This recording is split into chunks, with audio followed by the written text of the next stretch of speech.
Vamos lá então, né, moçada? Vamos começar aí a bater um papo. Na aula passada, nós conversamos um pouquinho sobre a questão da criminalidade, né? E nós discutimos algumas questões aqui sobre a questão o que é criminalidade, o que é a questão do crime, né? Como que isso é encarado aí pelas questões geográficas, né?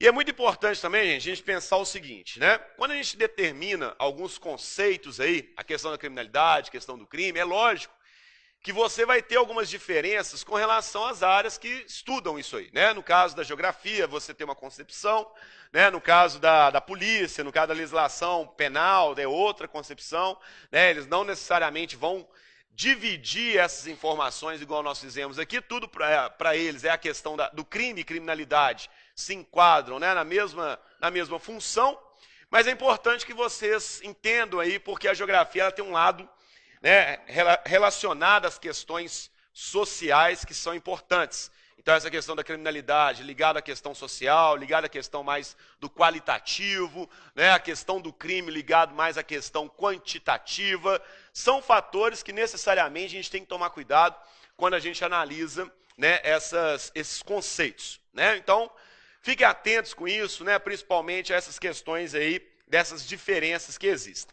Bom, continuando a falar um pouquinho aí sobre essa questão da criminalidade, nós temos, na verdade, aqui um fator, na verdade, vários fatores relacionados à geografia urbana que vai levar à questão da criminalidade ou à questão do crime. Por quê? Porque, na verdade, a geografia urbana, ela trabalha o espaço geográfico. Então, nós estamos falando de um espaço específico, que é a cidade de Belo Horizonte, né? Esse espaço geográfico aí de BH, que na verdade você tem a divisão de três fatores. Nós temos a questão do território, nós temos a questão da paisagem e nós temos a questão do lugar. Tudo isso vai interferir, querendo ou não, na criminalidade, principalmente dentro de uma cidade, dentro de um aglomerado urbano, tá? A questão do território, ela se dá muito, vocês viram aí no edital de vocês, que existe aí a questão de grupos criminosos, né? Facções criminosas, né? Está lá presente, em destaque, inclusive no edital, falando desses grupos que lidam com a questão da criminalidade, que tem a ver com uma questão territorial. Por que eu estou falando isso? Essas facções criminosas aumentam a criminalidade ou aumentam a prática do crime aonde você tem a disputa territorial entre essas facções, tá? Então, por exemplo, quando a gente analisa um processo de favelização, que na verdade são as periferias materialmente esquálidas, né, são essas áreas que são ocupadas de forma desordenada, querendo ou não, você acaba contribuindo para um processo aí relacionado a essas disputas territoriais pelas facções criminosas. Então, por exemplo, a questão do território está relacionado às relações de poder. Nós sabemos que nós temos um poder paralelo, né? Nós sabemos que esse poder está muito ligado também à questão do tráfico de drogas, que acaba contribuindo para o aumento da criminalidade, para a prática do crime também. Né? A questão da criminalidade, ela vai entrar nessas relações de poder, muitas vezes como oportunidade para aqueles que vivem situações precárias de ter uma ascensão social. Por incrível que pareça, nós temos uma relação da criminalidade com uma ascensão social também. Né? As pessoas que moram nessas regiões, né, deprimidas, que a gente pode chamar assim também, que são regiões mais pobres, regiões carentes de infraestrutura principalmente, o indivíduo pode muitas vezes ver a questão do crime como sendo uma ascensão social. Porém, essa ascensão social, ela pode ser rápida, mas a expectativa de vida pode ser curta, não é isso? Então nós temos umas dicotomias aí importantes quando a gente analisa essa questão da criminalidade, tá? E as relações de poder, muitas vezes estabelecidas nessas áreas deprimidas, podem elevar os números relacionados aos crimes ali praticados, tá? Porém, são crimes praticados vinculados a uma disputa territorial. E geralmente essas disputas territoriais estão relacionadas a essas áreas aonde você tem, né, baixa infraestrutura e baixa expectativa social do indivíduo. Tá certo? Então, muitas coisas estão ligadas a essa questão da territorialidade.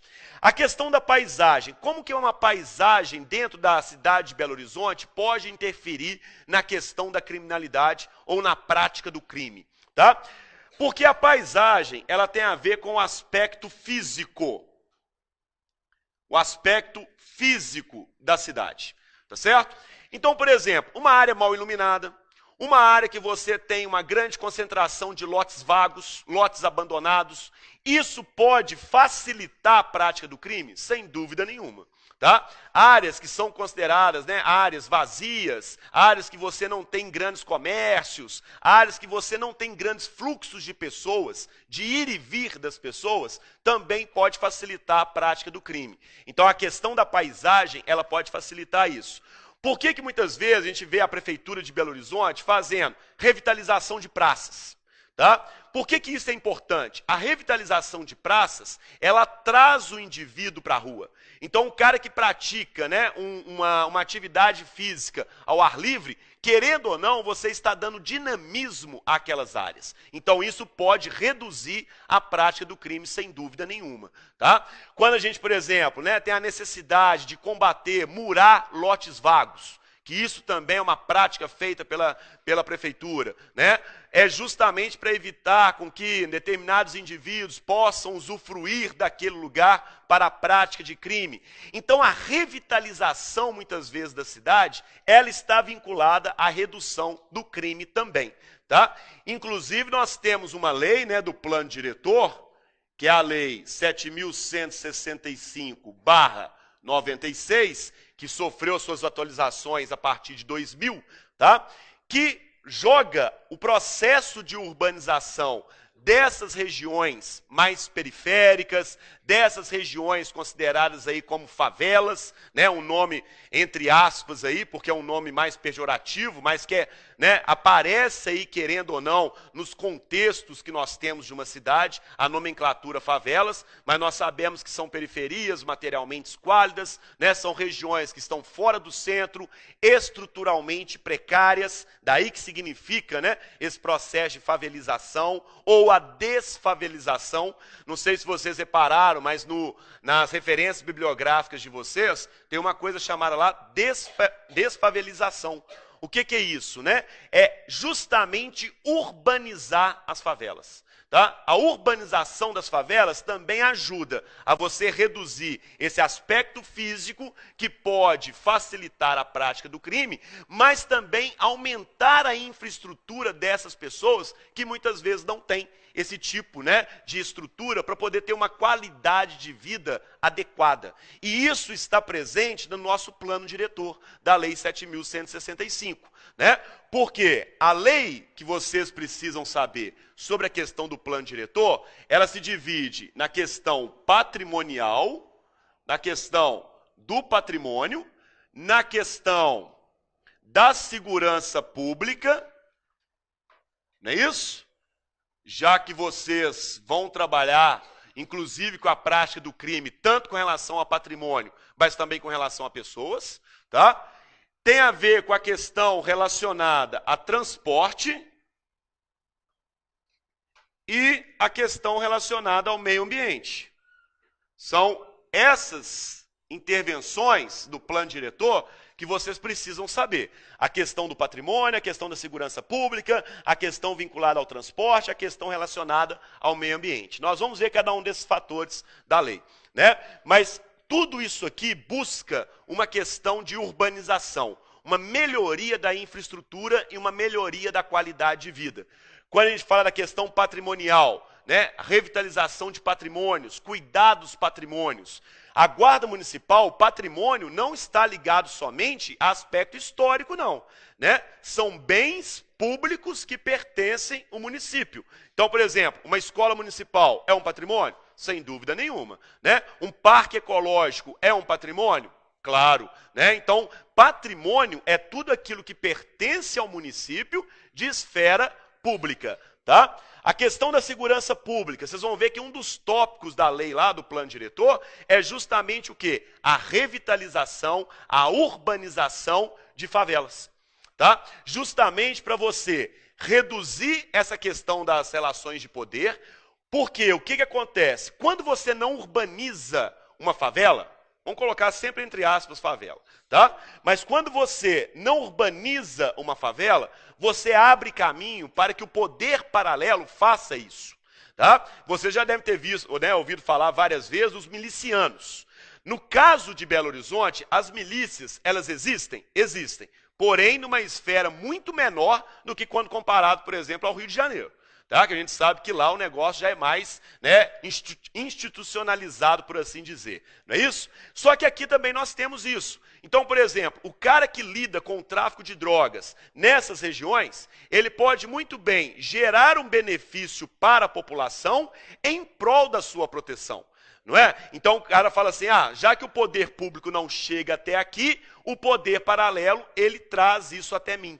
Então quer dizer, né, se eu não consigo na esfera pública, eu consigo por meio desse poder paralelo. Então eu acabo fortalecendo essas relações de poder nessas áreas mais periféricas. Então também é um negócio importante que a gente tem que levar em consideração. A partir do momento que a prefeitura ela começa a gerar um processo de urbanização e começa a permitir com que essas pessoas tenham uma qualidade de vida melhor, aí sim você começa a reduzir a interferência desse poder paralelo sobre esses lugares. Entenderam, moçada? Então, muita coisa está vinculado a essa questão da urbanização. E isso está relacionado diretamente à segurança pública.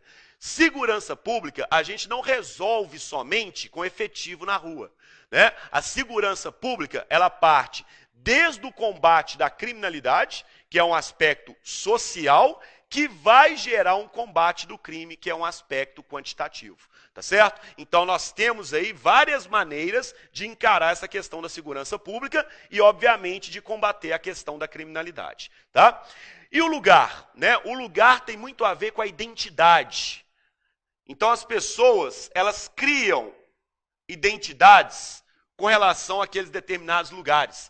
E essas identidades têm muito a ver com o aspecto cultural, a questão da cultura. Como assim, professor? Não entendi. A gente começa a criar identidades com os lugares e isso vai acabar trazendo uma cultura sobre a questão onde eu moro? Sem dúvida nenhuma. Tá?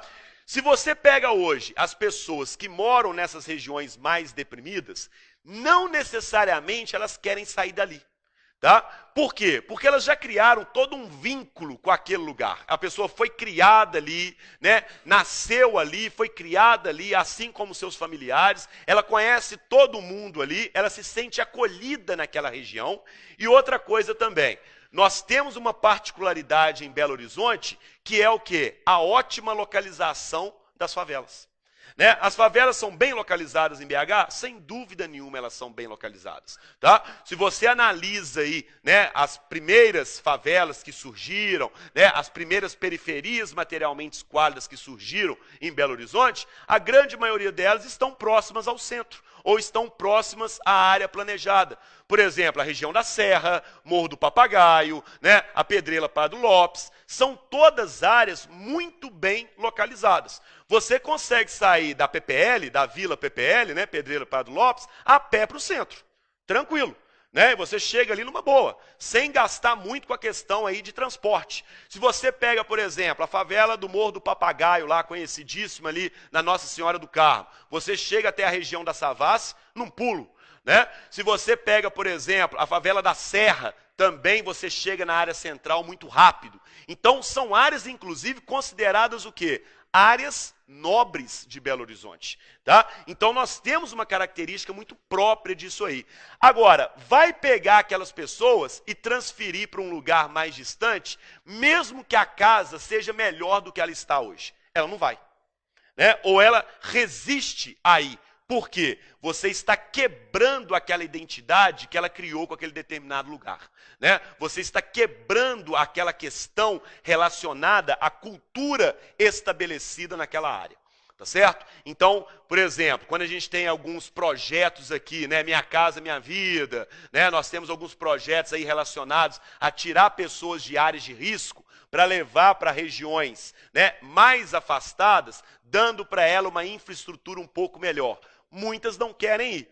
Nós tivemos um episódio muito famoso em Belo Horizonte, que foi com relação ao Morro das Pedras. Não sei se você sabe onde fica o Morro das Pedras. Morro das Pedras fica ali no final da Silva Lopo, né, até a região da Raja Gabaga lá em cima, aproximadamente, né? Então, quer dizer, você pega ali desde a Silva Lobo ali embaixo até a região da Raja lá em cima, tá? Ali teve um episódio que foi muito famoso em BH, que trata um pouco disso aí. O que acontece? Ali é considerado uma área de risco? É considerado uma área de risco. Uma área, inclusive, de risco geológico. Tá? Moçada, quando eu falo área de risco geológico, vocês entendem o quê?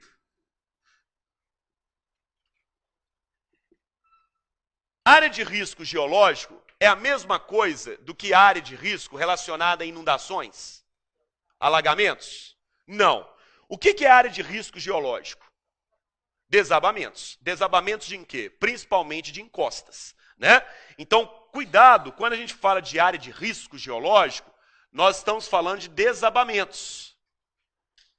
Tá? Desabamentos. Tá certo? Desabamentos, principalmente de encostas. Ou qualquer coisa que você tenha movimentação do solo. Tá? Desabamentos de encostas ou também qualquer coisa relacionada à movimentação do solo. Tá? Então, por exemplo, áreas de alagamentos tem a ver com a questão do risco geológico? Não necessariamente. Por quê? Porque o risco geológico ele vai ocorrer se eu tenho movimento da geologia, né? Movimento ali relacionado ao solo. Tá? E essas áreas são consideradas áreas de risco? Sem dúvida nenhuma. Professor, eu posso dizer que a maioria das favelas encontradas em Belo Horizonte, elas podem sofrer o risco geológico? Sem dúvida nenhuma. Por quê? Aonde que a maioria das favelas em BH estão localizadas? Justamente por causa da nossa topografia, nas áreas serranas.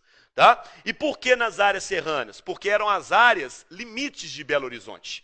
Tá? Então, quer dizer, a pessoa que não conseguia se enquadrar dentro da região central, porque o valor econômico do metro quadrado ali é muito caro, se deslocavam para as regiões mais periféricas. E as regiões periféricas de Belo Horizonte são limitadas pela serra, né? No caso aí, pela Serra do Curral. Então as pessoas começavam a subir a serra. E a nossa topografia, que é uma topografia serrana, acaba aumentando a questão do risco geológico ligado a esses processos de favelização. Tá? Então, quando vocês pegam lá, né, lá no edital de vocês, as referências bibliográficas, que é importante dar uma olhada, dar uma leitura nos textos, né, o que a gente chama de o texto seco, né, lá no texto mesmo, que eles colocaram lá, analisar isso, porque eles colocam lá que a desfavelização, ela também combate, ou era para combater, essa questão do risco geológico. Como? Deslocando as pessoas daquelas áreas para as áreas mais estáveis, geologicamente falando. Tá? Áreas mais planas, ou né, construir condomínios para que essas pessoas possam ficar alojadas ali em maior segurança. Só que aí entra nessa questão do lugar. Né? Essa questão do Morro das Pedras que eu estava falando com vocês, que é uma região de risco geológico, nós tivemos desabamentos de encostas lá, principalmente no período de chuva, né, aquela chuva mais fininha, aquela chuva que a gente chama de chuva frontal, que é aquela chuva constante, que logo em seguida você tem uma queda de temperatura, igual aconteceu recentemente aí, né, aquela chuvinha que fez logo em seguida com que a temperatura de BH reduzisse, aquilo ali, né, aquele risco geológico é iminente.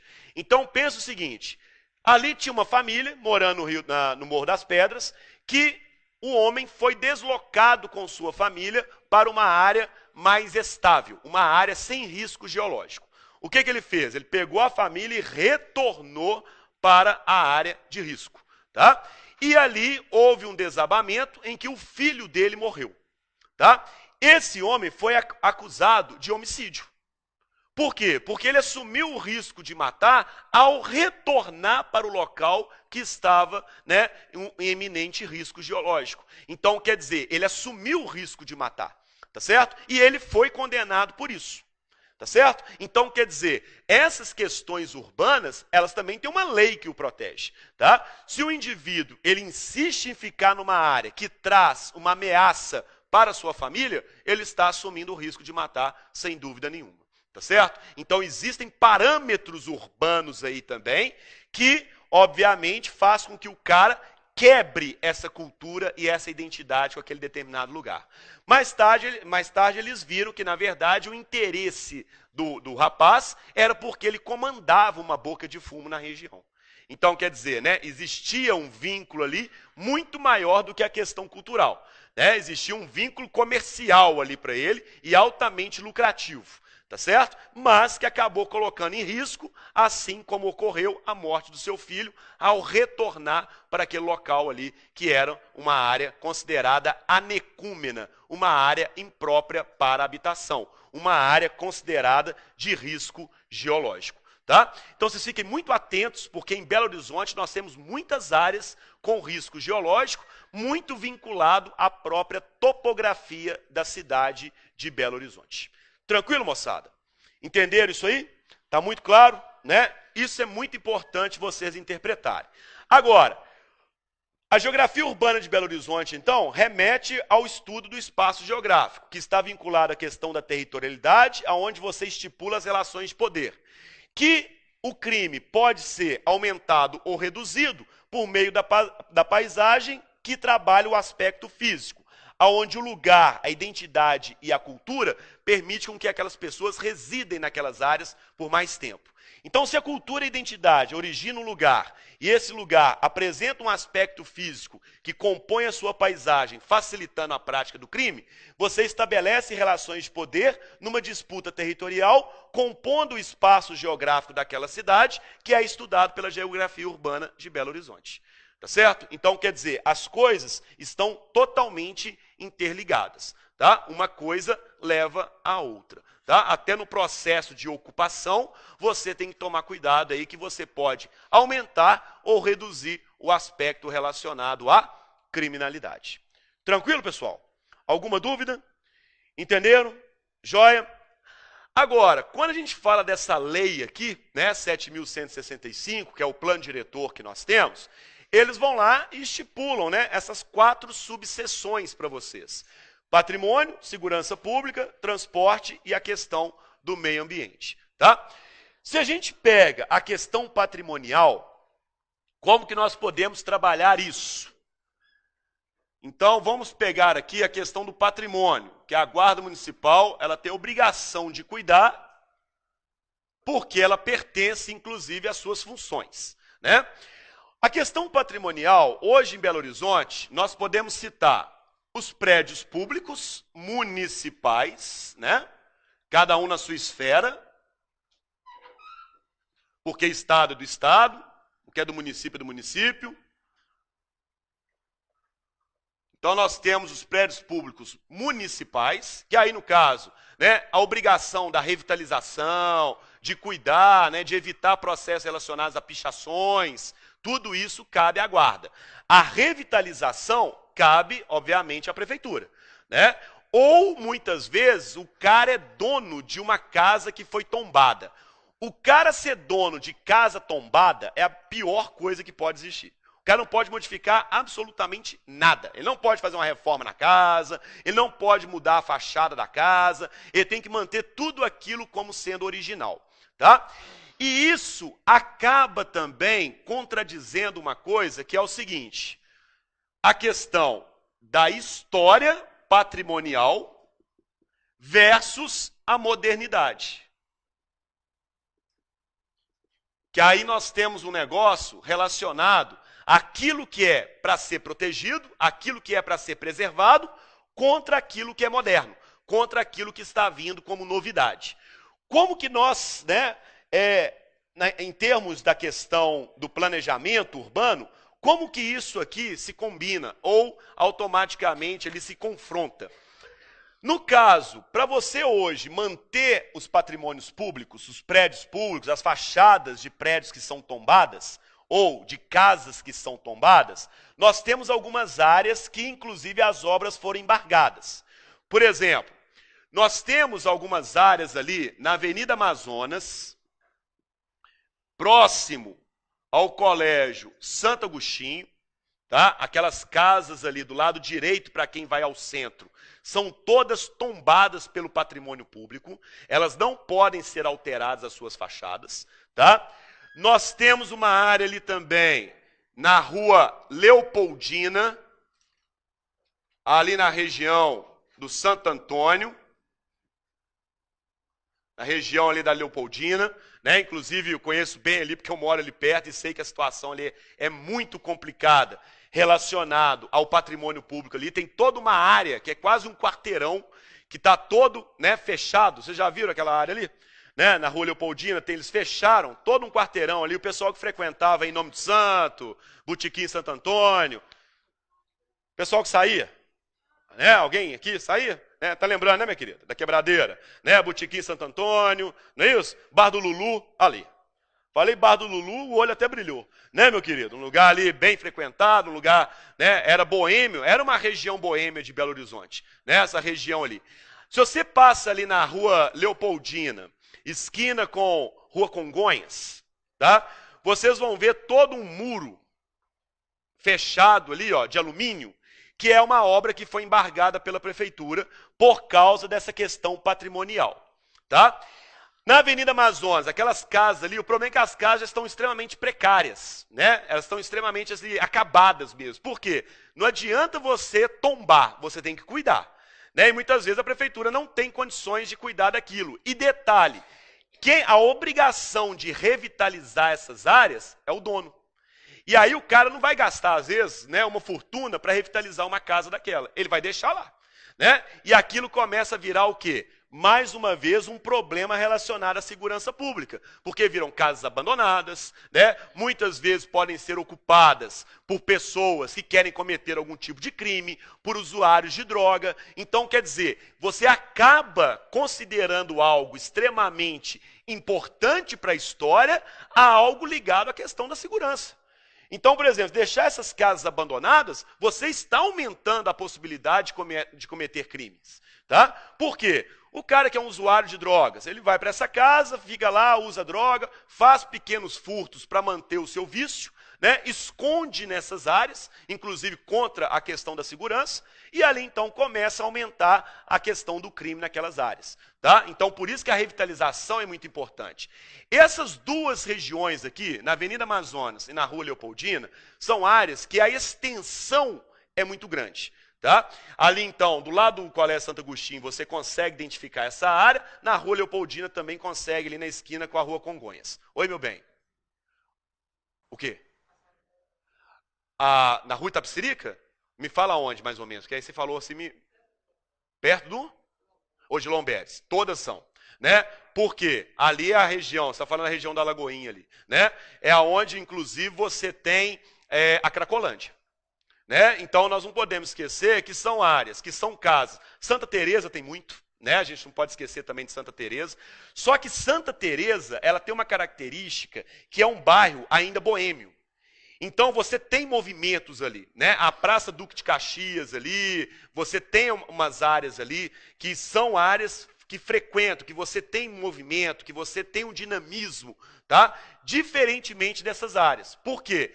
Essas áreas não são áreas. A Avenida Amazonas, tudo bem, mas é uma parte da Avenida Amazonas, quase chegando a Raul Soares, que você não tem ali, principalmente à noite, um grande fluxo, a não ser de carros. Mas fluxo de carro não evita a questão da criminalidade. Né? Porque o cara dentro do carro não vai descer para poder evitar um crime, a não ser que seja um policial. Né? E outra coisa, na Rua Leopoldina, ali, em determinado momento, a área comercial hoje enfraqueceu muito. Por quê? Porque aquele quarteirão ali era toda uma área comercial. Quando a gente pega a Rua Diamantina, né? Quando a gente pega a Itapecerica, quando a gente pega aquela região toda ali, que é uma região mais antiga, você tem várias casas tombadas. Então você não pode fazer o quê? Uma revitalização urbana. Tá? E aí, no caso, alguém que vai assistir minha aula sábado de planejamento urbano? Então nós vamos falar muito sobre isso aí também, né? Porque o que acontece? Nós temos um projeto em Belo Horizonte que é chamado Projeto Haussmanniano, que é um projeto de higienização das cidades, tá? Belo Horizonte já passou por isso, né? E não passa por isso atualmente porque esbarra na questão patrimonial. Porque a ideia seria o quê? Demolir tudo aquilo que é velho e construir tudo aquilo que é novo. Tá certo? É você trazer o quê? Essa modernidade. Só que aí entra os historiadores, entram também os teóricos que lidam com a história de Belo Horizonte. Porque eles falam o seguinte: um povo sem história é um povo sem identidade. Então, quer dizer, você vai desconstruir tudo aquilo ali para construir tudo que é moderno, então você perde o aspecto cultural. Mas você deveria manter o aspecto cultural de uma forma que não aumentasse a questão da criminalidade. Né? Porque abandonar esses prédios ali, porque muitas vezes os donos não têm condições de revitalizar essas casas, é um problema.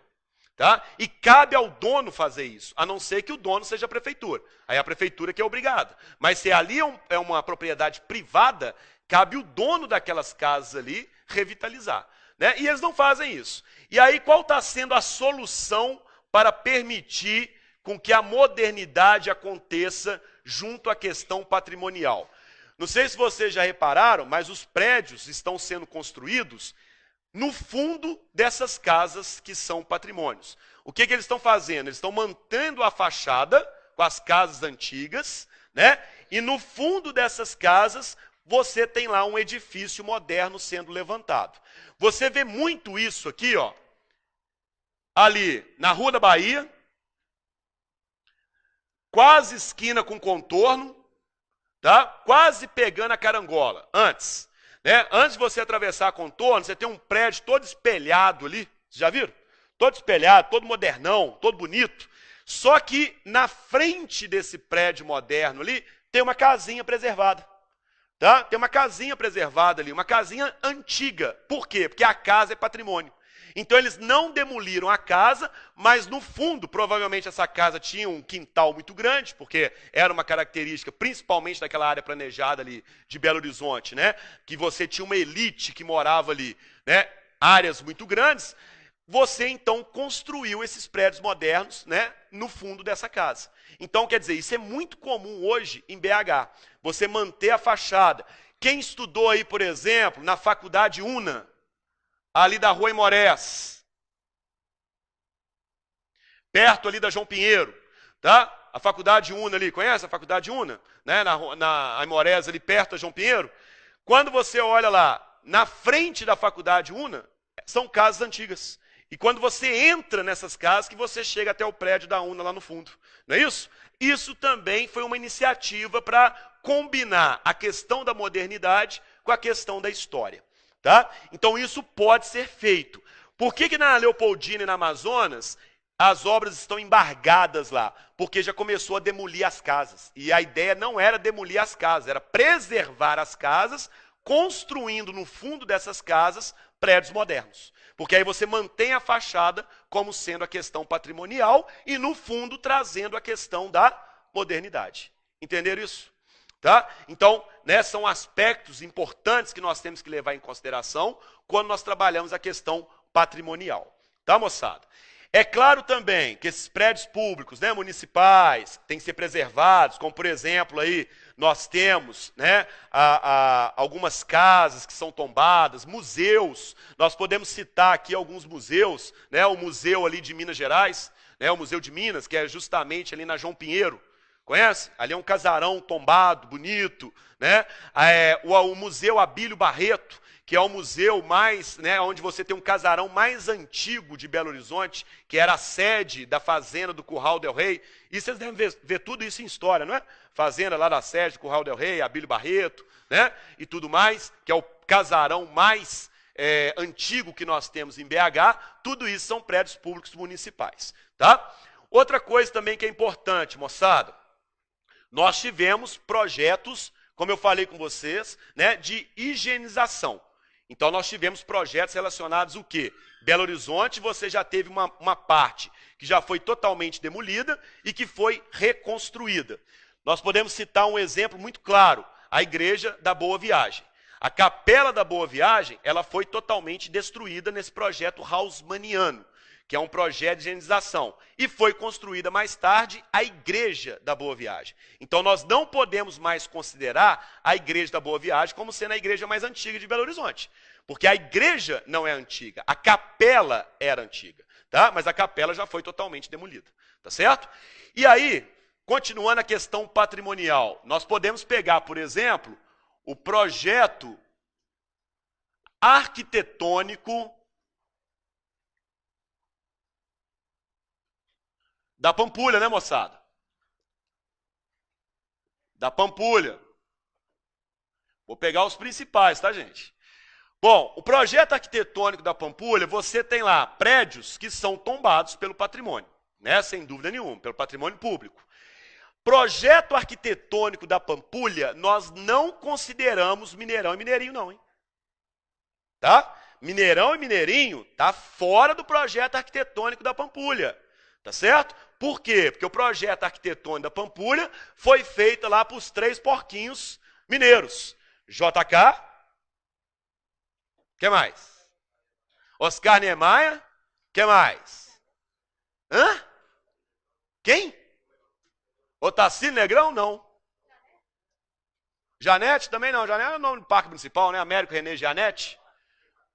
Burle Marx, que foi o paisagista, e mais um. Isso. Cadê a lindeza que falou Portinari? Cadê? Lindo, né? Aí, né? Esse menino aí é coisinha nossa já há mais tempo, né, delícia? Olha só o que acontece. 4, JK, Oscar Niemeyer, Burle Marx e Cândido Portinari, tá? Não é à toa que em frente à casa JK você tem as estátuas desses caras lá. O JK com Burle Marx, com Oscar Niemeyer e com Cândido Portinari. Vocês já viram que ali eles fizeram, né, uma parte, já que vocês gostam tanto de estátua, né, porque o pessoal adora estátua. Acho que na prova só vai cair estátua, né? Vai nessa, achando que vai cair só estátua, tá? Estátua vai ser as questões mais fáceis. As questões mais difíceis está tudo nisso que a gente está discutindo aqui, né? O que acontece ali? Em frente à casa de JK, você tem essas 4 estátuas que remetem justamente aos criadores da lagoa, da região da Pampulha, né? Ao entorno da lagoa da Pampulha, que é o projeto arquitetônico da Pampulha. Então, o projeto arquitetônico da Pampulha é o que está margeando a lagoa da Pampulha. Quais são esses projetos? Nós temos o Museu de Artes da Pampulha, que é o antigo cassino, né? Muito conhecido lá como antigo cassino. O pessoal em Belo Horizonte tinha uma jogatina danada aí, mas o Museu de Artes pertence ao projeto arquitetônico da Pampulha. A Casa de JK, que virou um museu, né? De Juscelino Kubitschek, obviamente. Você sabe que essa casa de JK era uma casa de campo, né?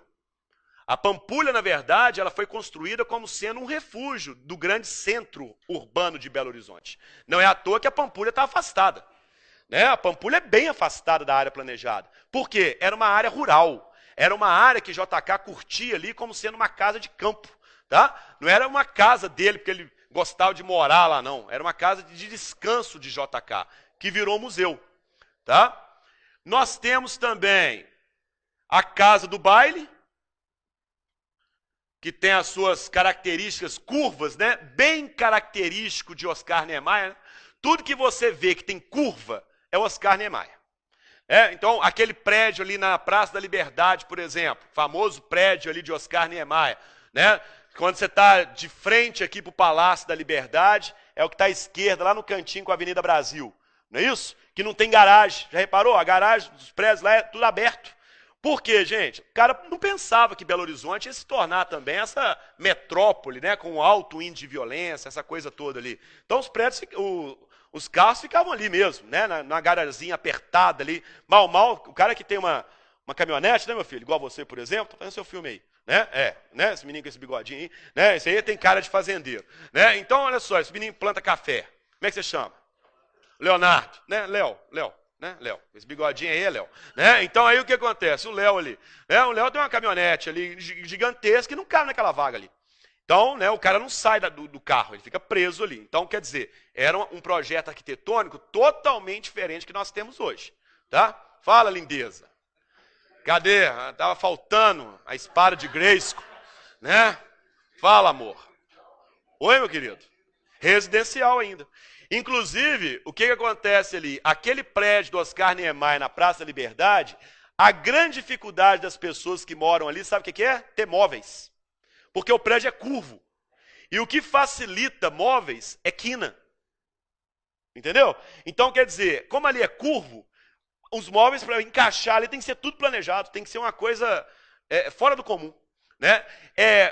O Oscar Niemeyer tem uma característica que é o seguinte: os prédios, a arquitetura dele é muito moderna, mas ela é de difícil execução.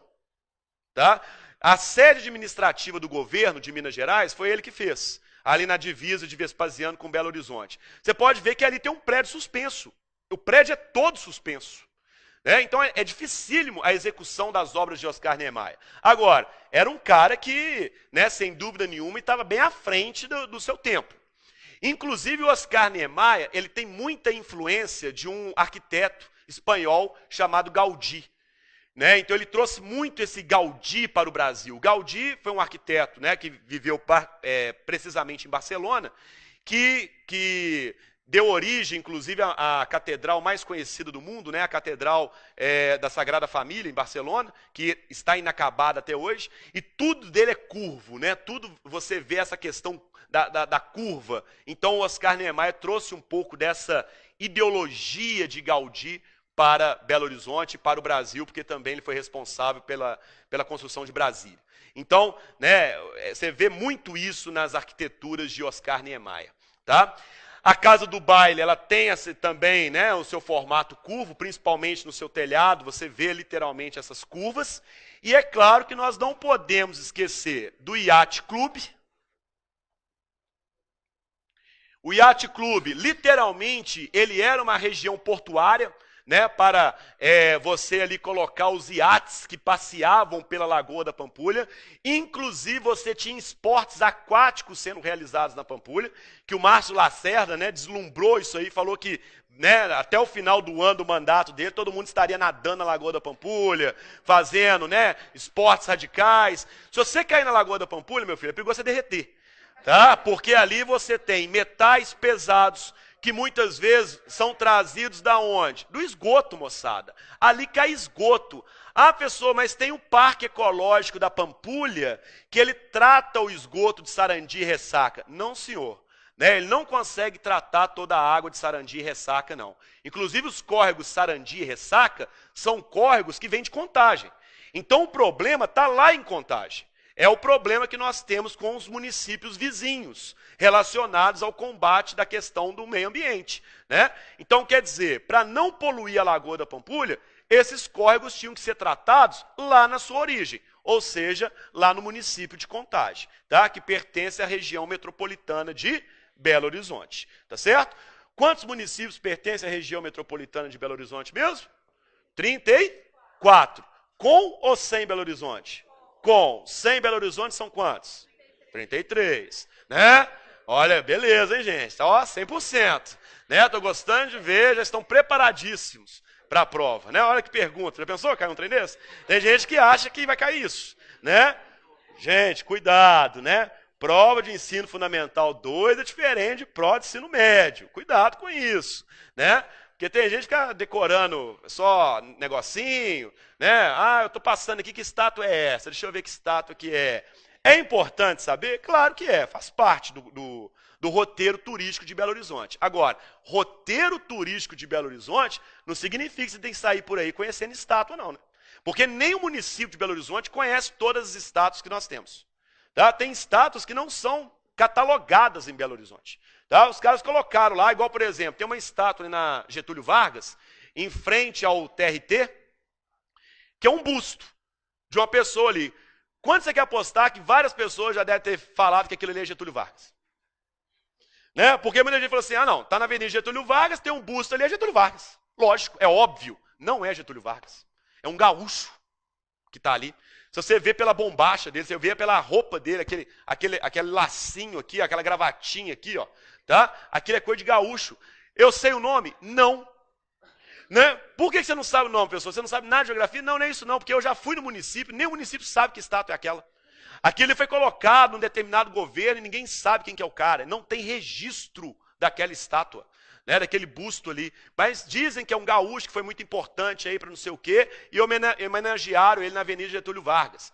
Você tem que preocupar é com o Roberto Drummond.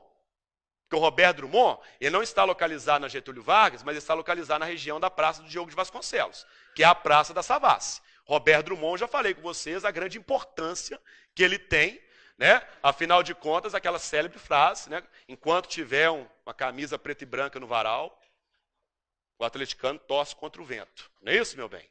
Hein? Tá tudo bem com você? Tá? Né? Então, quer dizer, né? Um cara atleticano, um cara extremamente competente, né? Coisa que do outro lado lá não existe. Né? Então, Museu de Artes, Casa JK, Casa do Baile e Arte Clube. Tá faltando a principal aqui, não tá não? Isso. Vamos parar de chamar de igrejinha? É igreja. Né? Igreja São Francisco de Assis. É aonde Cândido Portinari está mais ilustrado ali, sabia? Porque aqueles painéis ali são todos eles pintados por Cândido Portinari, os azulejos de Cândido Portinari, que celebram justamente a questão de São Francisco de Assis com seus animaizinhos ali, ó, protetor dos animais, tá? Que inclusive essa igreja, ela tem uma particularidade, né, moçada? Ela demorou a ser considerada uma igreja. Ela foi considerada igreja quando o Papa, né, teve aqui em Belo Horizonte e determinou que aquilo ali seria uma igreja. Por quê? Porque o projeto arquitetônico daquela igreja era totalmente diferente dos projetos arquitetônicos que nós tínhamos nas nossas igrejas. Por quê? Você já deve ter cansado de ouvir que as igrejas de Belo Horizonte são ecléticas e neogóticas. Tudo é eclético e neogótico. Não é isso? A coisa mais fácil de ser cobrada de vocês é a igreja. Porque, né, se você tiver dúvida, marca eclético e neogótico. Né? Então, quer dizer, porque só tem, na verdade, duas igrejas que não vão se enquadrar no estilo eclético e neogótico. São Francisco de Assis, que ela é moderna, tá? Inclusive, sabe por que ela é curva? Para representar a Serra do Curral. Tá? Quando o Oscar Niemeyer projetou a igreja de São Francisco, ele queria representar nas suas curvas a nossa Serra do Curral. Né? Ele queria imortalizar o nosso patrimônio natural, que é a serra. Tá? E aí então ele fez aquele formato curvo. O altar da igreja de São Francisco é totalmente diferente dos altares das outras igrejas. Por isso que eles inclusive tinham uma resistência muito grande de considerar a igreja de São Francisco uma igreja. Né? Então, no caso aí, a própria arquitetura dela é uma arquitetura moderna, é uma arquitetura diferenciada. Tá? E a outra, que não obedece também a um projeto eclético neogótico, é a São José. Tá? Porque a São José, ela tem um predomínio eclético neomanuelino. Tá certo? Então, quer dizer, isso é o tipo de questão para pegar o desprevenido na curva. Né? Porque o aluno viciado é assim. Né? O aluno viciado vai, não vou nem ler, eclético neogótico. Aí cai São José. Aí o menino viciado vai estar lá, eclético neogótico. Ele vai lá e marca. Mas é eclético e neomanuelino, que aquilo ali é um projeto holandês. Tá? Diferente do neogótico. Tá certo? E outra coisa, quer identificar neogótico? É só olhar as torres das igrejas. São torres pontiagudas. Bateu o olho, são torres pontiagudas? Eclético e neogótico. Pessoal, por que você fala sempre eclético e neogótico? Eclético é que você não tem apenas uma única estrutura, uma única arquitetura. Você tem uma mistura, mas predomina a neogótica. Entenderam? Quando a gente fala eclético, é que você tem uma mistura. Uma pessoa eclética é uma pessoa que gosta de pagode. Você gosta de pagode? Gosta de pagode. Né? Gosta de axé? Gosta de axé. Gosta, né? De axé. Você gosta, por exemplo, de repente você está num funk, é ou não é? Hein, minha querida? A cara de funkeira, né? Olha lá, aí, hein? Cara de funkeira total, né? Vai lá no Cocobongo, já foi? Né? Cocobongo, no encontro lá de Marcinho com Tati Quebra-Barraco, não é isso? Marcinho Bola de Fogo. Eu já fui nisso. né? Ali no Barro Preto. Já fui, tá? Lugar tranquilo, super bem frequentado. Né, Wolverine? Né? O Wolverine vai porque ele é imortal. Né? Então ele vai lá, tranquilo, não tem problema nenhum, né? Toma tiro, regenera na hora. Né? Frequentador da Fênix também, era uma boate muito conhecida aqui em Belo Horizonte. Fênix também conhecida sem cabeça, né? Boate sem cabeça, o pessoal ia lá, cortava a cabeça, não sei o que acontecia. Né? Um lugar bem tranquilo também, só família. E aí, o que acontece? Né? Quando a gente fala aí dessas questões arquitetônicas, tá? Ecléticas, é essa mistura. Né? Eclético significa isso. Mas sempre tem alguma coisa que predomina ali. Sempre tem algo que você tem um certo predomínio naquela estrutura arquitetônica. Tá? Bom, Mineirão e Mineirinho não entra aqui. E nem o Parque Ecológico Promotor Francisco Lins do Rego. Ele não é um patrimônio histórico. Tá? Não é um projeto arquitetônico da Pampulha. Apesar dele estar ali, né, na região que margeia a Lagoa da Pampulha, o projeto arquitetônico enquadra somente essas estruturas aqui. Tá? Vocês já ouviram falar do Parque Ecológico, né? Vamos colocar um óbvio aqui, que não pertence ao projeto arquitetônico, mas está presente na Pampulha. Por ele ser um parque, ele se torna um patrimônio. Parque é patrimônio, é diferente de reserva. Reserva pertence geralmente a uma propriedade privada. Parque é patrimônio, pertence ao município, pertence à população. Tá? Pode pertencer ao Estado e também pode pertencer à União. Tá? No caso do Parque Ecológico da Pampulha, ele também é um patrimônio, mas não é um patrimônio tombado. Inclusive, ele é conhecido como promotor Francisco Lins do Rego, em homenagem ao promotor que foi assassinado na Prudente de Moraes com Joaquim Murtinho, às 16 horas, né? Foi vítima da questão dos postos adulterados aqui em Belo Horizonte.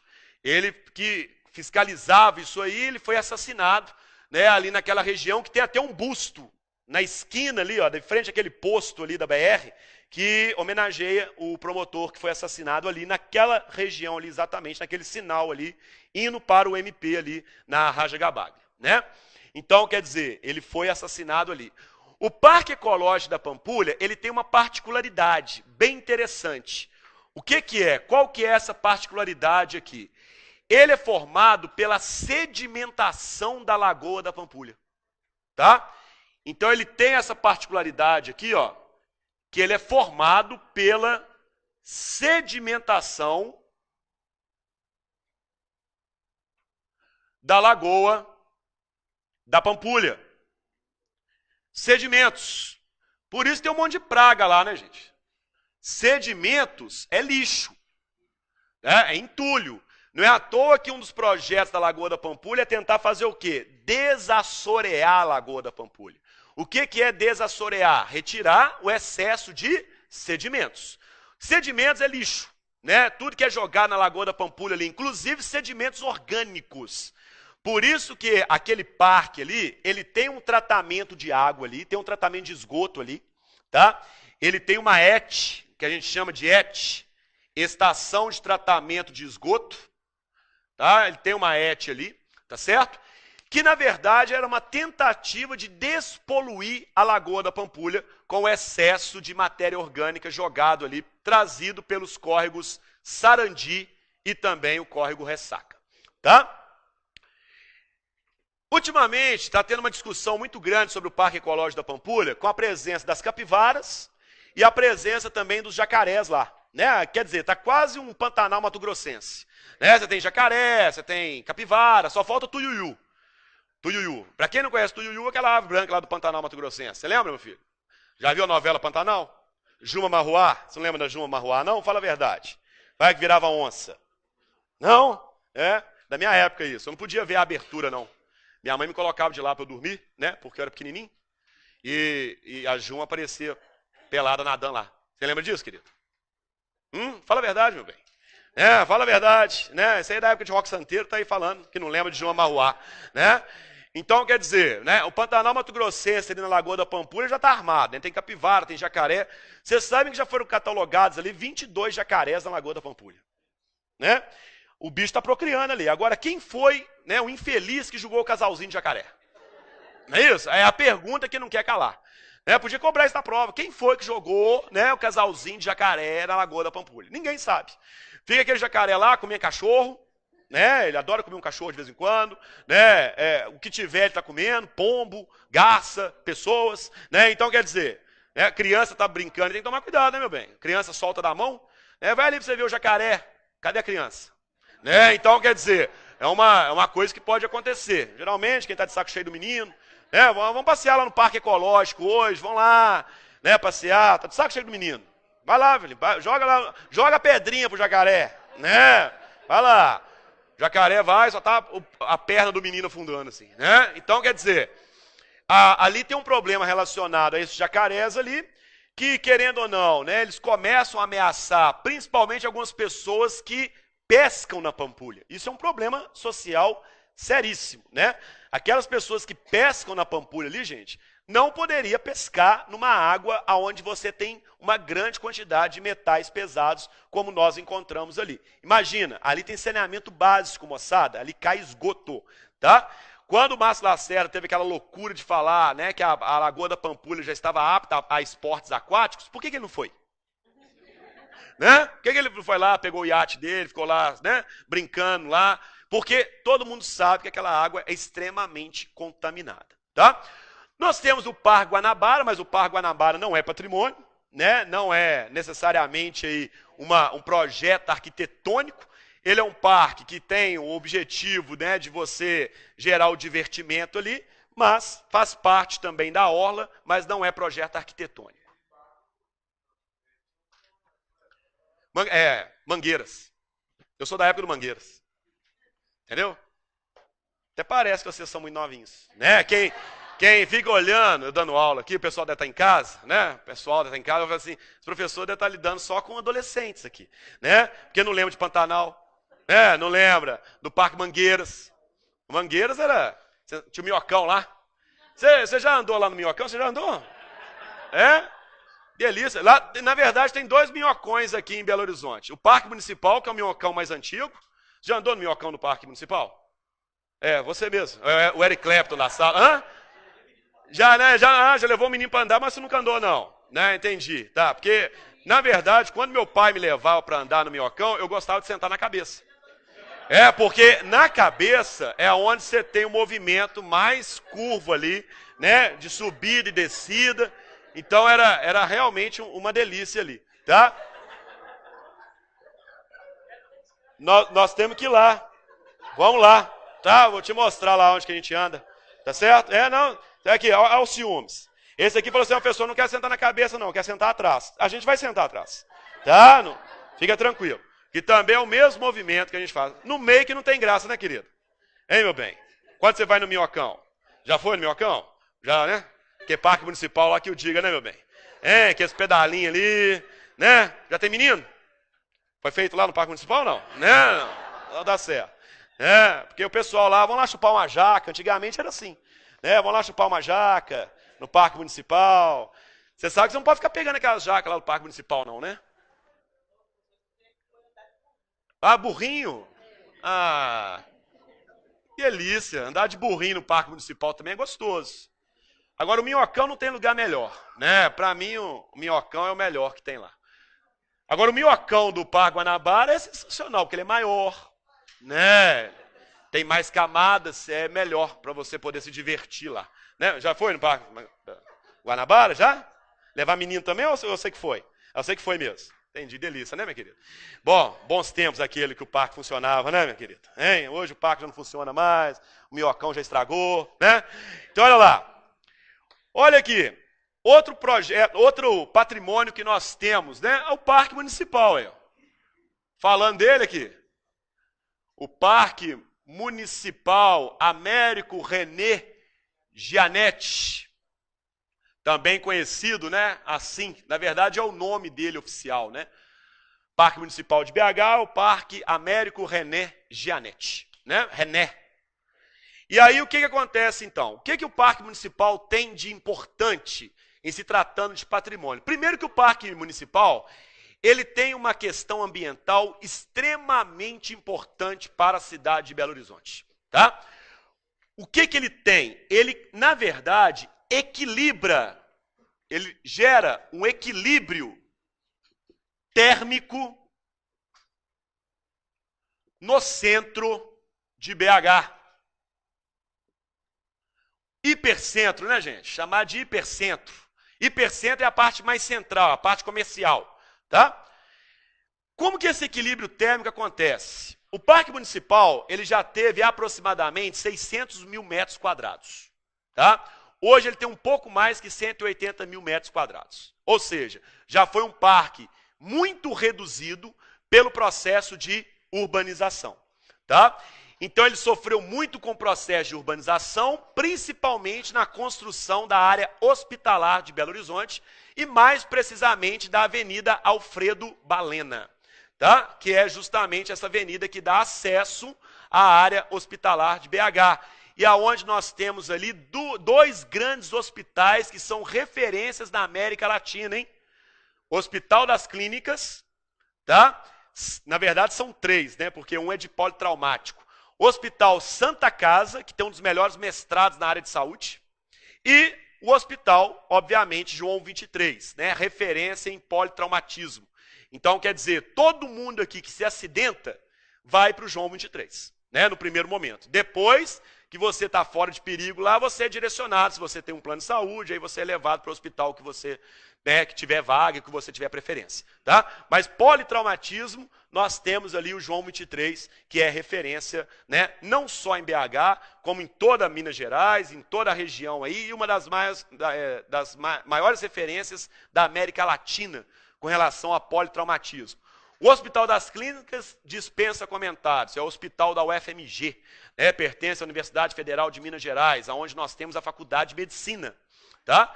E o Hospital Santa Casa também é uma referência, principalmente no seu mestrado aí na área de saúde. Então nós estamos bem servidos ali. Um dos maiores problemas que nós temos em Belo Horizonte é a saturação dos serviços, tá? Por quê? Vocês lembram que eu estava falando com vocês que BH, por ser uma região polarizadora, ela acaba atraindo pessoas dos municípios vizinhos. Né? Por quê? É onde você tem maior infraestrutura. Vocês lembram daquelas centralidades? Né? Centralidade econômica, centralidade política e administrativa. Isso acaba trazendo a concentração populacional e acaba também atraindo pessoas de outros municípios para vir tratar em Belo Horizonte, por causa da sua melhor infraestrutura. Né? E esse equilíbrio térmico aqui no centro de BH, o Parque Municipal, qual que é a importância dele? Vocês já ouviram falar de uma coisa chamada ilhas de calor? Já viram? O que na verdade são essas ilhas de calor? Ilhas de calor é onde eu tenho maior temperatura em determinado ponto e a temperatura pode cair em outro lugar por causa das condições, por exemplo, né, a presença de árvores, água e por aí vai. No caso, Belo Horizonte tem ilhas de calor? Sem dúvida nenhuma. Tá? E aí o que acontece? Pensa comigo aqui. Eu tenho uma área extremamente urbanizada, Praça 7. Olha lá, ó.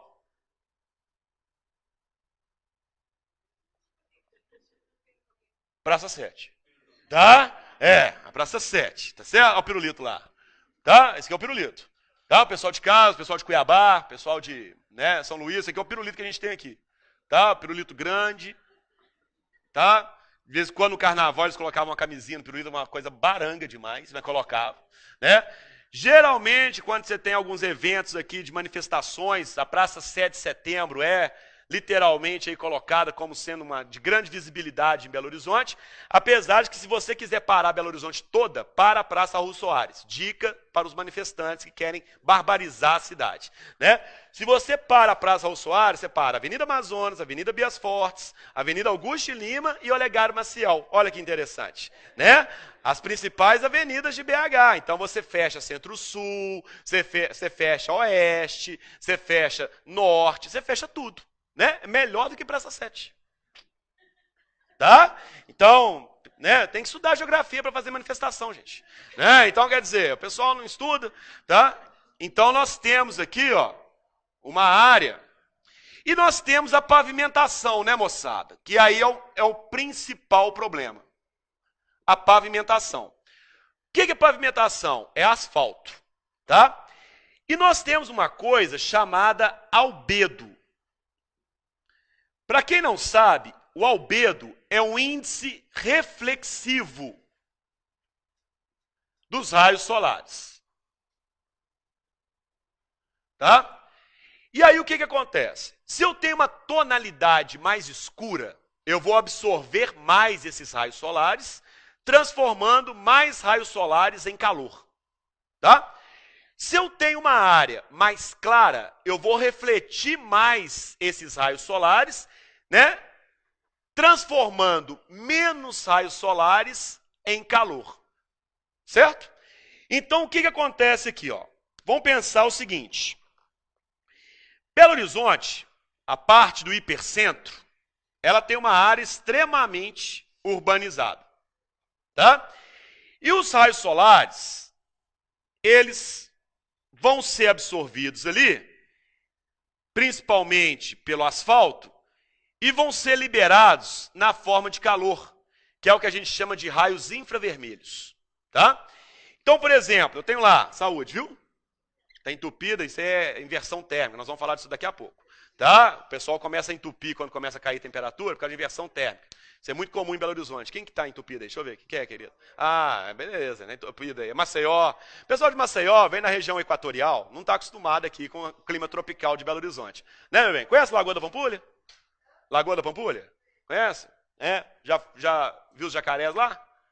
Hein? Não, tem que ir lá. Né? Conhecer. Lá você pode brincar de jacarezinho lá, é uma ótima. Né? Tá certo? O pessoal de Maceió pode brincar de jacarezinho lá, uma delícia. Tá? Você nada e não volta. É uma coisa fantástica. Tem a Ilha dos Amores lá, um lugar ótimo para ir namorar. Ilha dos Amores, tem carrapato, né? Tem né, carrapato estrela, que inclusive é o que dá origem aí à febre maculosa. Trem fantástico, tranquilo, né? Também é um lugar muito bem frequentado, a região da Pampulha. Tá? Limpo, lugar limpo, tá? O pessoal te chamar, viu? Ô, He-Man, leva ela para conhecer a Ilha dos Amores, He-Man. Hein? Por que você não leva ela? Aproveita aí. Esse cabelinho jogado de lado, vão lá na Ilha dos Amores, você vai remando para ela. Né? Olha, com esses braços assim remando. Olha que coisa linda, né? Passeando no Parque Municipal. Já passeou lá, remando, pedalinho? É delícia, hein, meu filho? Já foi bom nisso, né? É com menino, é só com menino. Eu tô só vendo isso. Né? A mulher foi embora, né? A mulher largou você com o menino, né? Porque é só você com o menino, faz o tempo todo com você, né? As mães hoje em dia, as mulheres hoje em dia, com essa autonomia, né, de chefe de domicílio, hoje já deixa os homens cuidando dos meninos, vai trabalhar fora, né? Vai ter outra família também fora. Então, assim, hoje é a mulher que comanda isso aí, né? Tranquilo. Você acha que eu sei exclusivo dentro daquela área, né, de abrangência, tá certo? Olha só. Você libera aqui, então, calor, e esse calor vai aumentar a temperatura nessas áreas mais urbanizadas. Já viu quando você está assim, está muito quente, você olha para o asfalto não está tremulando? Já viu isso? Aquilo ali é o calor que está sendo liberado. Né? Então, o calor está sendo liberado ali, ó, e ali você vai ter uma maior temperatura. Então, aqui, ó, você vai ter uma maior temperatura em graus Celsius. Aí, de repente, se você está andando ali pela Afonso Pena e entra no Parque Municipal, olha lá. Olha lá o Parque Municipal. Você lá andando, né? Olha lá você andando. Olha quem está vindo atrás de você aqui. Olha lá, olha lá. Olha quem está indo. É um cara encapuzado. Tá? Então, mas esquenta a cabeça não, tá? Então ali, olha lá. Você e o cara encapuzado lá, tá? Mas vai tranquilo, tá? Vai tranquilo, não vai dar nada não. Tá certo? A guarda municipal tá aqui, ó. Tá aqui. Comendo uma rosquinha. Né? Olha lá. Tá? A guarda municipal, você lá no futuro lá. Tá? Lá, né? Tudo mais. Você tá andando ali. Aí você entra no Parque Municipal. Américo René Gianetti. O que acontece? Quando você entra ali, tá mais fresco. Né? a temperatura ela já está um pouco mais agradável por causa de ser uma área arborizada, tá? Porque a árvore, ela não só libera menos calor na atmosfera, como ela consome os raios solares na realização da fotossíntese.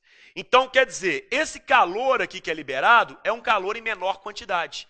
Por isso que a temperatura aqui, ó, vai ser menor. Tá? Então, isso é o que a gente chama de ilha de calor. Uma área extremamente urbanizada, pavimentada, vai ter uma maior temperatura do que, às vezes, uma área que está do lado.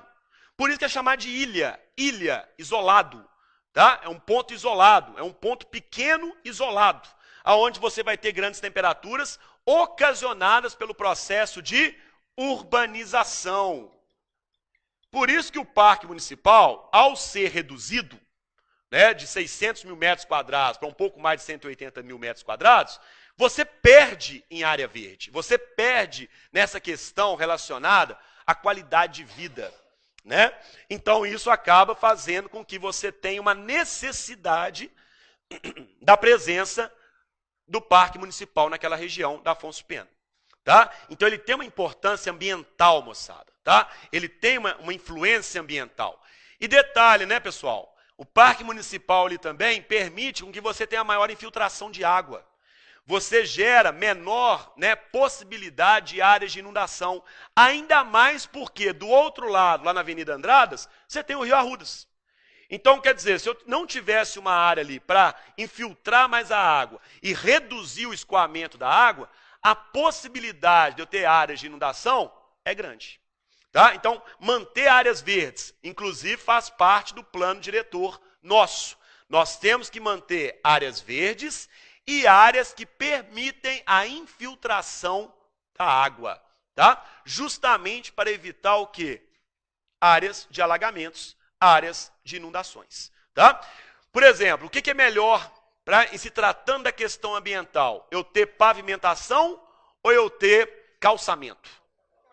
Calçamento. Por quê? O calçamento, você tem aqueles espaços entre as rochas que permitem que você tenha o quê? Uma maior infiltração da água. Né? Da água. Ok? E detalhe, essa questão do parque municipal, ela é muito parecida com a questão do Parque das Mangabeiras. Maior reserva de Mata Atlântica que nós temos em Belo Horizonte. No Parque Municipal, nós também temos reserva de Mata Atlântica, tá? Você encontra o pau-brasil lá.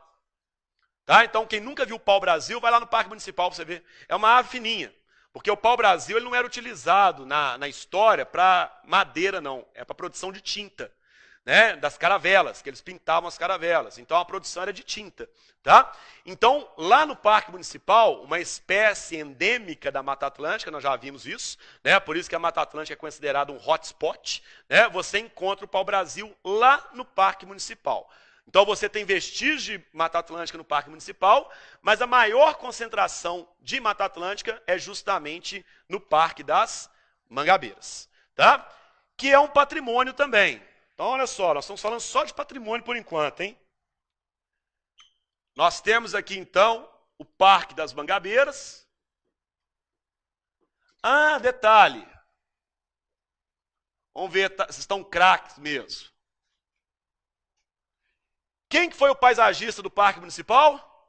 Ah, Paul Villon. Você decorou, né, filho? Você aí decorou. Tá torcendo para cair Paul Villon. Né? Torcendo, Paul Villon, paisagista do Parque Municipal. E do Parque das Mangabeiras? Burle Marx, né? O paisagista aqui foi Burle Marx. Cuidado para não confundir Karl Marx. O menino uma vez colocou, né, pessoa? Como é que é o nome daquele cara? Karl Marx? Eu falei, filho, que ele é sociólogo da escola de Frankfurt, lá na Alemanha. Ele defendia o socialismo. Burle Marx era paisagista. Nós tínhamos, né, dois grandes paisagistas em Belo Horizonte. Paul Villon, que além do Parque Municipal também foi responsável pela reforma da Praça da Liberdade, e o Burle Marx, que foi responsável aí pelo Parque das Mangabeiras e também pelo projeto arquitetônico da Pampulha. Né, o mais conhecido trabalho dele, inclusive. Tá? Paul Villon, era um francês.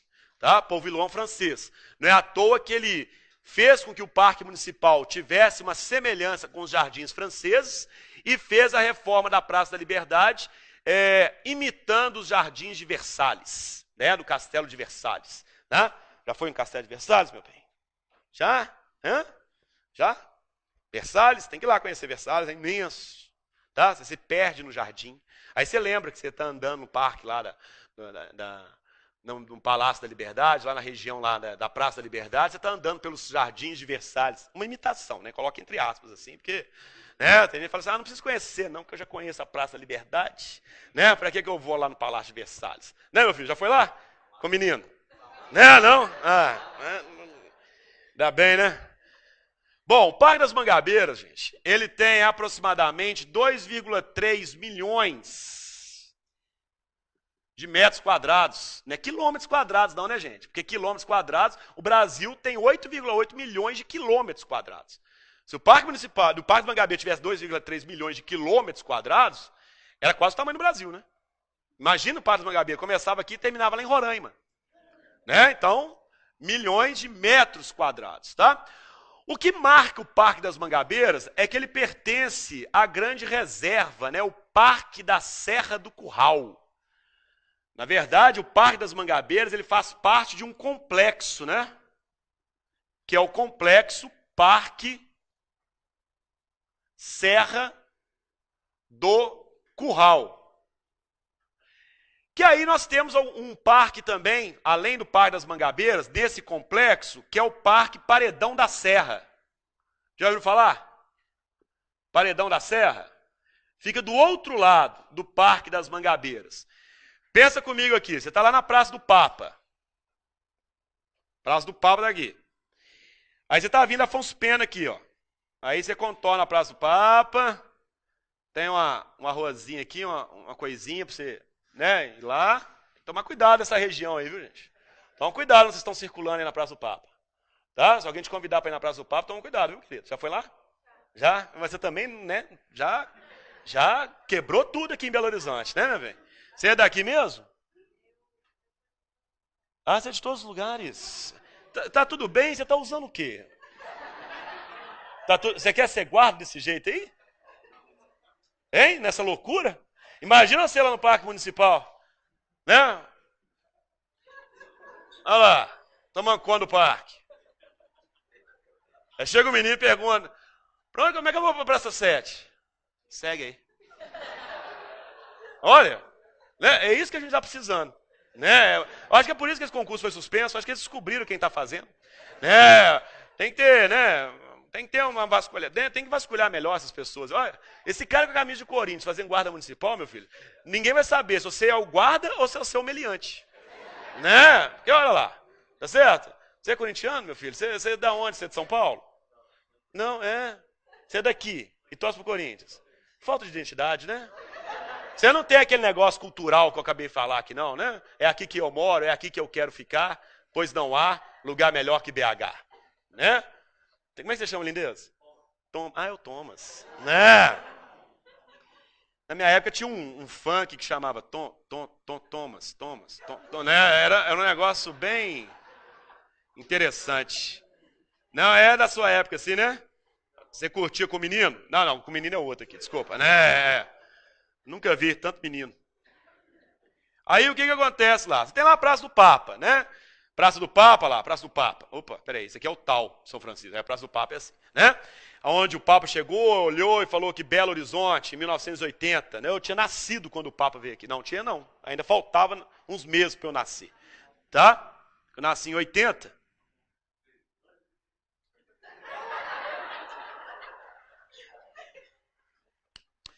Existe uma praga aqui que a gente coloca, né? Dessas pessoas atrevidas aí, que vai ficar aí eternamente fazendo cursinho, né? Não passa, não vai passar pra nada.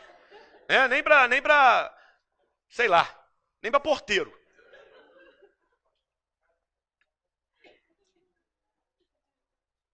Da prefeitura, você vai passar, tá? E o concurso, inclusive, é administrativo, né? O que acontece aqui, ó? A Praça do Papa, quando você sobe aqui, pra cá tem um Parque das Mangabeiras. Certo? Vocês estão sabendo o que eu estou falando aqui? Né? Porque eu estou falando Praça do Papa, né? O que é que está acontecendo? Né? Não está aqui não, filho? É uma entidade que está aí? Hein? É? Vamos fazer um trabalho? Vamos fazer um trabalho? Vamos expulsar isso aí? Né? Isso aí é coisa ruim, é o chum. Né? Vamos lá. Tá? Aqui está o Parque das Mangabeiras. Do lado de cá, você tem o Wilton Rocha lá, o Wilton Rocha, o antigo Hospital de Olhos de Belo Horizonte, quebrou já, né? Ah, cara, eu fiquei sabendo que eles estão revitalizando lá, mas assim, antes lá era o Instituto Wilton Rocha que cuidava somente de olhos. Inclusive eu consultei lá há muito tempo. Tinha um médico lá, Kleber Godin, morreu, coitado, mas, né, tal. Mas aí o que acontece? Agora eles revitalizaram aquilo ali para ser um hospital oncológico, não é? E ali então já começa a ter alguns tratamentos em câncer. Eu não sei se chega a ser essa referência toda, não, porque nós ainda temos hospitais aqui mais conhecidos, né? Por exemplo, o Hospital da Baleia é uma referência gigantesca no tratamento do câncer também, né? Mas, sem dúvida nenhuma, é um polo, né? É uma estrutura muito bacana aquilo ali, né? É muito grande o Wilton Rocha. Só que eu não sei se ele foi reformado já todo. Tinha uma parte lá que eles estavam querendo reformar ele. E ali, detalhe, ali ele encravado na rocha, né? O que é interessante é que o hospital ele é encravado na Serra do Curral. Isso é uma estrutura bem bacana. Agora, não sei se chegou a ser essa referência toda, não, mas eu até vou pesquisar depois. Mas ali era conhecido como o antigo Instituto de Olhos, né? O Tom Rocha, o Hospital de Olhos de Belo Horizonte. Tá? E que ficou bom tempo desativado. Um bom tempo. Né?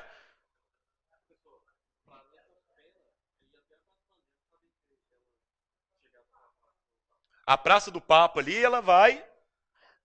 Na verdade, a Afonso Pena ela vai chegar até a Avenida Bandeirantes. Exatamente.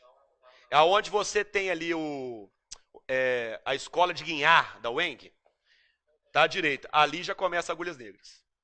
A Afonso Pena ela vai até a Avenida Bandeirantes. Que do outro lado, aí, por exemplo, está aqui a Avenida Bandeirantes, cuidado para não confundir com o bairro Bandeirantes, né? Muita gente confunde. A Avenida Bandeirantes, ela vai chegar até na praça lá, JK, que é onde você tem o córrego Acaba Mundo, do lado direito. E pro lado esquerdo, você vai chegar no Minas Tênis 2, lá embaixo. Que tem uma outra entrada pelo Parque das Mangabeiras lá embaixo também. Só que eles não ativam geralmente lá não, porque estava entrando muita gente que eles não estavam tendo controle. Né? Agora, a Rua do Amendoim, nós vamos falar dela aqui agora mesmo. A Rua do Amendoim. Que, você lembra da Rua do Amendoim aqui, né? É aqui, ó. É na esquininha aqui. O que você andou fazendo lá? Aí na Rua do Amendoim. Comendo amendoim. O apelido dele, diga qual é? Amendoim. Né? Olha só. Ô, lindeza. A Rua do Amendoim, ela tem uma particularidade, né? Vão pensar que o carro sobe sozinho, mas na verdade ele está descendo. Aquilo ali é uma ilusão de ótica, tá? A Rua do Amendoim é conhecida por causa disso aí, tá? Então quer dizer, ali é uma descida, mas quando você olha de dentro do carro parece que está subindo. Aí dá a impressão que o carro sobe sozinho. Moçada, é ilusão de ótica, tá? Porque já falaram inclusive que o minério está atraindo o carro. Para com o minério, não é imã não, tá? Então porque tem muito minério, puxa o carro, gente. Tá? Aquele ali, o que acontece com o cara? O cara vai no Mirante, o Mirante está para cá, né? Aqui está a casa do governador, que ele não usa, né? Que ele falou que ia transformar em museu, estou esperando. Aí aqui está o Mirante. Aí o cara sai do Mirante aqui, ó, vai na Rua do Amendoim e começa a ver coisas. Né? Mas ele começou a ver coisas lá no Mirante. Né? Aí, só que ele desceu aqui, tá? Então o Mirante está aqui. Do outro lado, você tem o Parque Paredão da Serra, que é um parque que foi adaptado para quem tem deficiência, para poder para poder subir lá, tá? Eles encheram de ferro lá o negócio para poder servir de apoio. Moral da história, foi embargado, porque você não poderia alterar um parque. O parque ele tem que ser natural, ele não pode sofrer grandes alterações. E eles colocaram, né, corrimões lá de fora a fora no parque, né, do Paredão da Serra. Então, quer dizer, não poderia mexer. Só que agora o que eles fizeram lá? Só pode entrar no máximo 20 pessoas no dia. nesse parque. Por isso que é muito difícil você entrar lá nesse parque Paredão da Serra. Antigamente era aberto, qualquer um podia subir. Só começou a ter uns assaltos lá. Aí agora eles estão controlando a entrada. Tá? Mas existe esse parque Paredão da Serra. Tá? Cuidado com isso aí. E o Parque das Mangabeiras, que é o mais comum deles. E ambos, tanto o Parque das Mangabeiras como o Paredão da Serra, pertencem ao complexo Parque Serra do Curral. Ou seja, é patrimônio do município. Lagoa Azul, que na verdade foi a drenagem feita pela mineradora, né? Porque a mineradora que existia ali, que era na verdade a mineradora Morro Velho, que foi desativada já e tudo mais, ela drenou a água do lençol freático de Belo Horizonte, formando aquela lagoa ali. Só que na hora que você olha a lagoa, ela não está mais azul, não, ela está cheia de minério. Porque ela já foi totalmente contaminada pelo minério de ferro. Não, na verdade, ali é uma barragem que eles fizeram. Sabe essa barragem que eles falam lá de Nova Lima, que tem perigo de romper e tal? É essa barragem aí. De rejeitos do minério. Então, ali no caso, eles construíram aquela barragem. Se aquela barragem se romper, todo o lençol freático de Belo Horizonte é contaminado. Então, o que significa que o abastecimento de água de Belo Horizonte fica comprometido. Fica comprometido. Oi? Nova Lima, Macacos, exatamente. Né? Aquela área ali toda, né, dessa barragem aí pode ser contaminada. Então, quer dizer, tem que ficar monitorando essas barragens aí, né? Inclusive barragens, eu não acredito que vai ser cobrado na prova de vocês, não.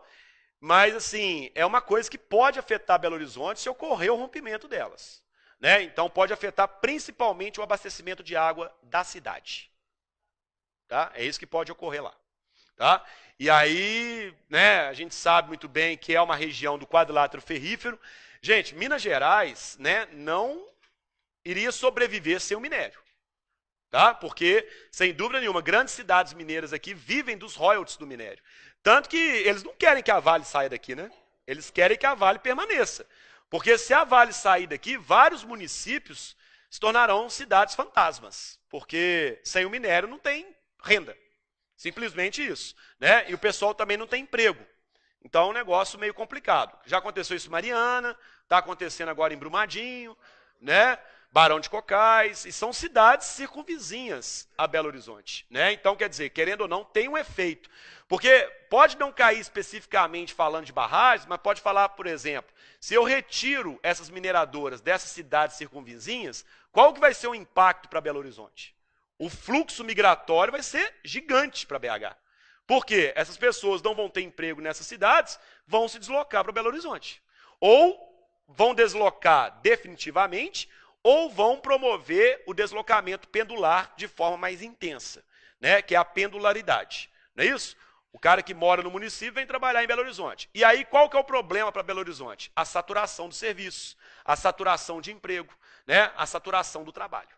Né? E aí a população belo-horizontina mesmo, a nativa belo-horizontina, acaba sofrendo essas consequências também.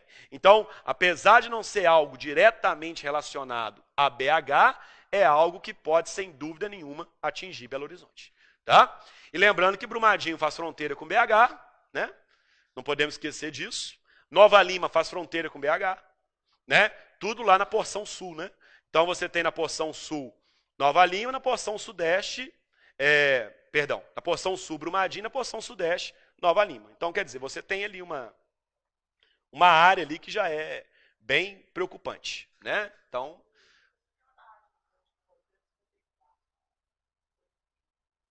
aonde? Quando? Em Macacos, que você está falando? É a da Pampulha.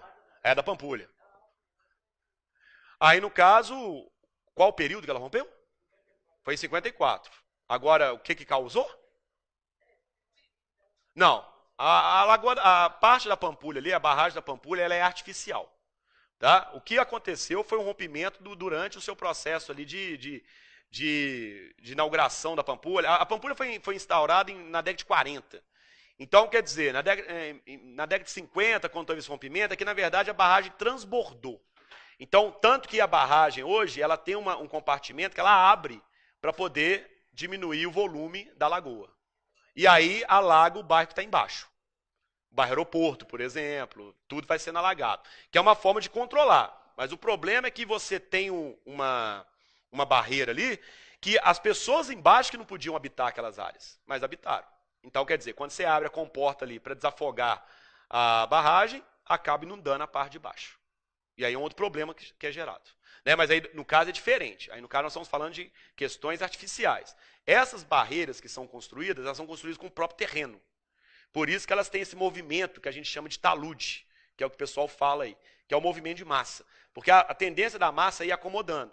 Só que em determinado momento, a partir do momento que ela acomoda, ela pode ocasionar o quê? Um rompimento por baixo, porque você aumenta a pressão e a pressão faz com que a água estoure a barragem por baixo. Por isso, quando você vê aquela foto lá de Brumadinho, da barragem explodindo, ela explode por baixo, por causa da pressão da água. Né? Mas a ideia é não ter barragens, mas elas são mais baratas, por isso que o pessoal constrói. Mas a ideia era não ter. Né? A ideia era que você tivesse um processo de reciclagem de água, né? A reutilização da água, para evitar esses acúmulos de rejeitos provocados pela mineradora. Beleza?